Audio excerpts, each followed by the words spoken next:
नमस्कार। कैसे हो आप सब साथियों? ये धरती रंग बिरंगी है, खूबसूरत है। अगर जमीन पर रहने वाले दो पाए और चौपाए हैं, तो पानी में तैरने वाली तमाम मछलियां और जीव जंतु भी, साथ ही नील गगन में उड़ते चहचहाते पक्षी।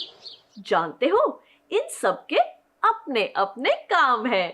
इसलिए ना तो कछुआ उड़ सकता है और ना ही कौवा तैर सकता है ना मजे की बात? तो चलिए हम कुछ मेहनती लोगों से मिलते हैं और देखते हैं कि उनके क्या क्या काम है। जैसे घरों के दरवाजे और खिड़कियां बनाने वाले बढ़ई चाचा, दीपावली के लिए दिए बनाते कुम्हार काका, जूतों की मरम्मत करने वाले मोची मामा, सड़कों की सफाई करने वाले भैया जी, खेतों पर काम करते किसान चाचा, टोकरी में फल रखकर बेचती संतो बुआ, भोजन की तलाश में तैरती सुनहरी मछलियां, दाने की तलाश में दूर दूर उड़ते पक्षी। बच्चों, ऐसे ही बहुत सारे प्राणियों को आपने कुछ न कुछ काम करते देखा ही होगा, है ना? तो आज हम एक छोटी बच्ची सिमरन की एक ऐसी ही कहानी सुनने वाले हैं। चलो देखते हैं सिमरन अभी क्या कर रही है।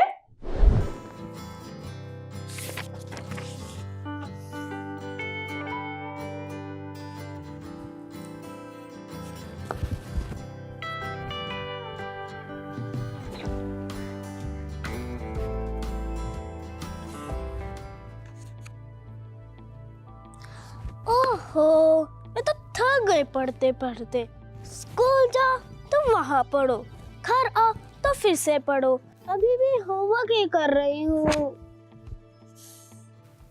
काश कितना अच्छा होता अगर मुझे पढ़ना न पड़ता।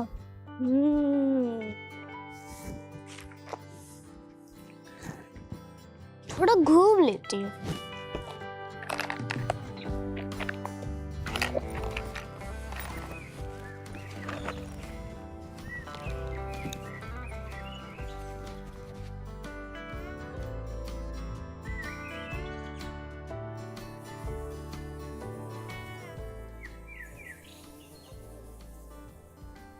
काश मैं भी मधुमक्खी होती।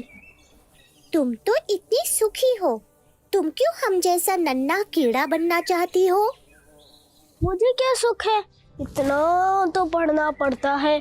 मैं तो तुम्हारी तरह डाल डाल फूल फूल उड़ना चाहती हूँ। इधर से उधर उड़ना हमारा काम है। सारा दिन उड़ उड़ कर रस इकट्ठा करते करते हमारे पंख थक जाते हैं। और ओहो, सारा दिन पंख फैलाकर उड़ना, मैं थक जाऊंगी। नाना,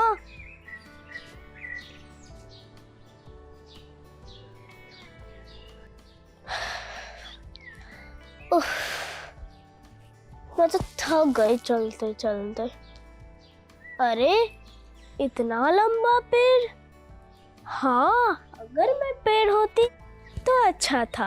आराम से एक जगह खड़े खड़े सब कुछ मिल जाता। मैं समझ गया। तुम सोचती हो कि मैं आराम से खड़ा रहता हूं बस। सुनो, मेरे शरीर का तो हर अंग दिन रात काम करता है। जड़ें मिट्टी से पानी खींचती हैं, पत्ते दिन भर खाना बनाते हैं, और इतने परिश्रम के पश्चात जो फल उगते हैं वो भी हम तुम्हें दे देते हैं। सच, पेड़ भी बहुत मेहनत करते हैं, सारे फल तो हमें खा लेते हैं। लेकिन इन चिड़ियों की तो मौज है। काश मैं भी चिड़िया होती तो कितना अच्छा होता। नाना, ये क्या सोच रही हो? एक एक दाना ढूंढते ढूंढते सारे दिन उड़ती हूँ मैं। घोंसला बनाने के लिए भी बहुत परिश्रम करना पड़ता है। और बस बस, मैं समझ गई। मेहनत से ही सब जीते हैं। मुझे भी मेहनत करनी चाहिए और मन लगाकर पढ़ना चाहिए। चलो, मैं भी पढ़ लेती हूँ। सोचिए और बताइए, आखिर सिमरन पेड़ के बारे में क्या सोच रही थी और पेड़ वे सिमरन से क्या कहना चाहता था?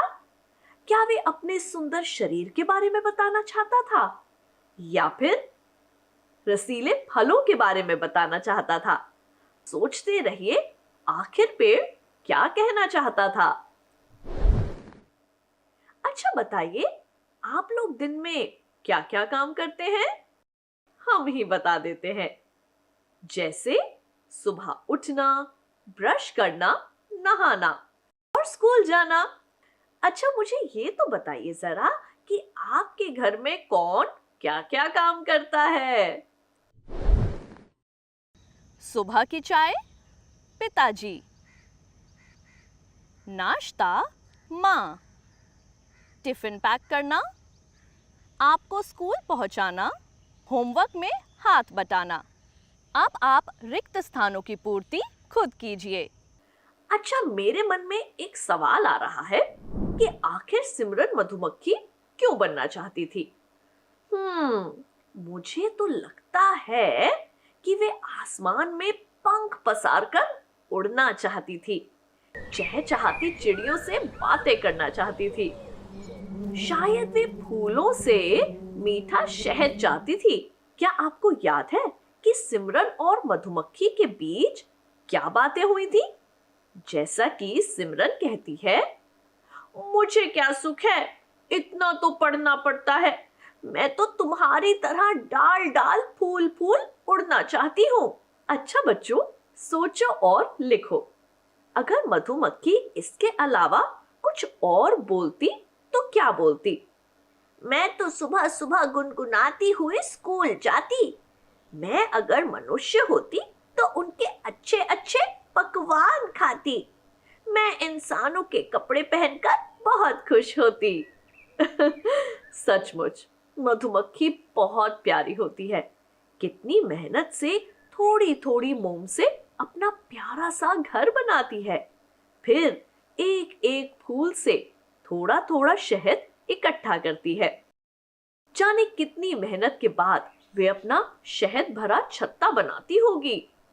क्या आप बता सकते हैं शहद हमारे किस काम आता है?